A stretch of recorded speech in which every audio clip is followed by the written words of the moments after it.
Population growth in Africa is one of the strongest in the world. In fact, from 230 million Africans in 1950, the continent's population has grown to more than 1,200,000,000 by 2015 and is expected to double by 2050. In the Sahelian countries, which are mostly populated by Muslims, this high growth is the result of a high fertility rate, with an average between 5 and 7 children per woman. These high fertility levels are the result of couples' preferences for large families and the low use of modern contraceptive methods, as in Chad, where more than 45% of the population is under 15 years of age, and only 2.8% of women in the Union use a contraceptive method, of which only 1.6% for modern method. Today, in a Quranic school, we educate young people, women and girls about family well-being and precisely on reproductive health. Especially, we teach them to know their bodies. Islam speaks about everything. Islam accepts all that is good, everything that is clean, and at the same time, the phenomenon that we often see in Lake Chad, we are making a great awareness campaign on the fight against the radicalization of young people. This is one of our flagship activities that we are leading, not forgetting that at the level of the Higher Council for Islamic Affairs, we have initiated the League of Women Preachers. It is a technical branch of the Higher Council for Islamic Affairs, which works in close collaboration with the network, with various partners, and precisely with UNFPA because their mandate concerns reproductive health, women issues, etc. The reasons for these low contraceptive prevalences are mostly religious or cultural, combined with a sharp lack of access to information on modern contraceptive methods. This led the Chad Higher Council for Religious Affairs to organize, in collaboration with the UNFPA, the United Nations Population Fund, and the World Bank, a symposium on Islam and family planning. More than 1,000 participants from all regions of Chad and from several countries in Africa and Asia took part in this symposium under the theme Islam, Demographic Dividend and Welfare. Concerning this theme, I almost would like to rephrase it and say religion, not to mention Islam, because in Côte d'Ivoire we have the Christian religion and the Muslim religion, both of which forge the consciousness of people in order to take charge of the problem of the society. I think this is a problem, and that must be seen from the religious point of view, as they are our leaders in our different communities and play a leading role in the decision-making and implementation of the different development policies of our different nations. The theme chosen for this symposium is truly relevant, and I believe that the time has come for our religious leaders to be fully considered and to make their contributions in taking account the problems affecting our different countries. Le Tchad a pris des initiatives depuis 3 années. Chad has taken some initiatives for the past 3 years.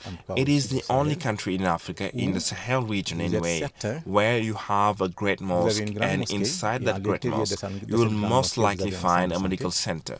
You have a community radio, and better yet, more than 3,000 women preachers in the country that were trained and have at least one madrasa with 200 or 300 students. Besides the memorization of the Quran, each week they have what is called the Day of Truth, and during this day, all the questions are allowed.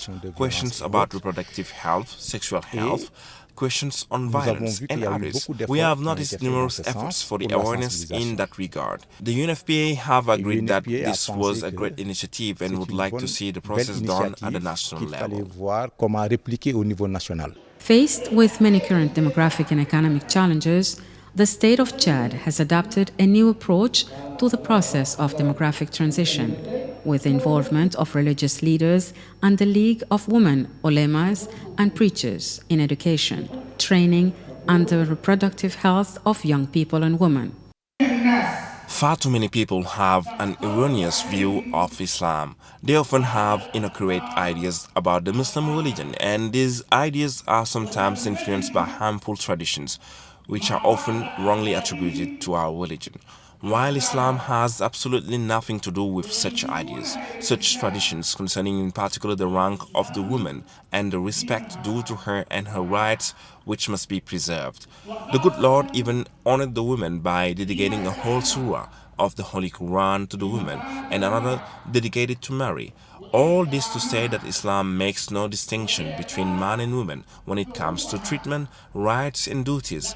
Islam obliges the husband to fulfill his duties on food, health care and even reproductive health is concerned, as well as happiness and family well-being. Notre rôle, c'était Our role was to explain the content of the Quran that exists for more than 1,400 years. In Islam, it is not new for women to space birth, and many verses refer to the fact that women should be given birth, breastfeed for 2 years so she can take a break before having another child. So this is not a new message. But perhaps some verses were not well explained then, and now we are able to convey that message. If a woman is well educated afterwards and understands better the verses, they will all agree to use family planning. The CSAI, the Supreme Council of Islamic Affairs, the main organization bringing together Muslim believers in Chad, has set up several Islamic centers and trained at least 600 imams on the theme of family planning. In Jamena, 92 Quranic schools are open to help better explain the views of Islam on family planning. In addition, through a partnership between the UNFPA and the CSAI, the issue of reproductive health and maternal and child health is better addressed. C'est une première, comme beaucoup des érudits.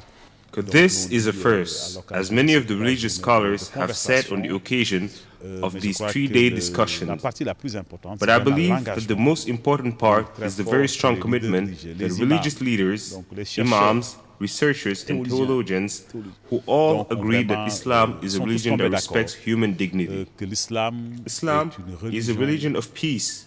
Islam is a religion of progress. And Islam is a religion that pushes individual values, family values, community values that put women at an extremely important level in the society. With regards to family planning, religious leaders agree that Islam is in favor of planning, spacing birth, especially to improve a little the health and well-being of the family.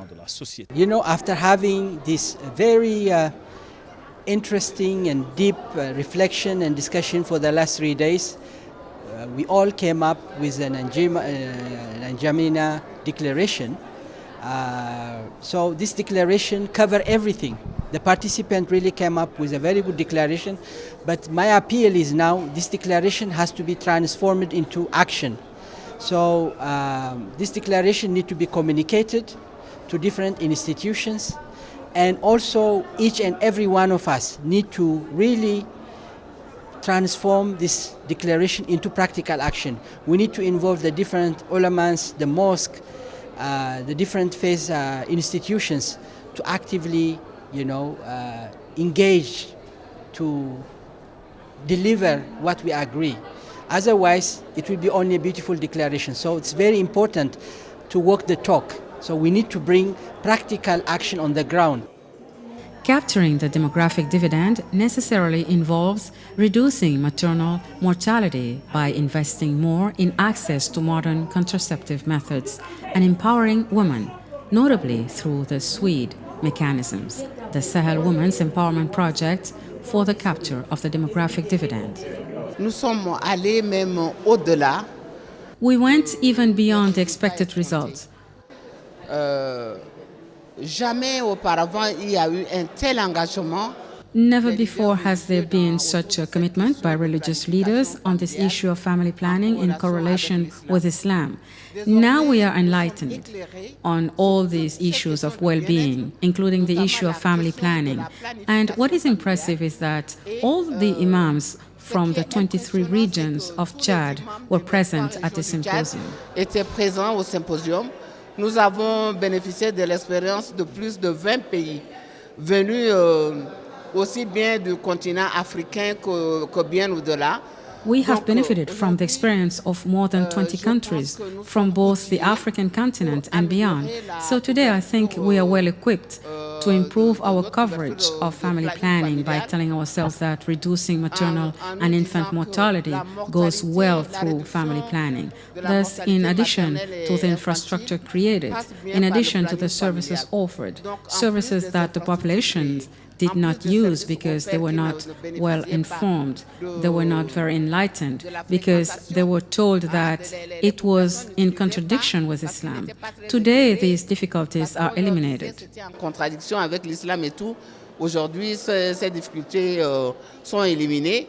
The so-called N'Djamena Declaration, which sanctioned the work of this first regional symposium on Islam and family planning, lays the groundwork for a large-scale mobilization for youth and women.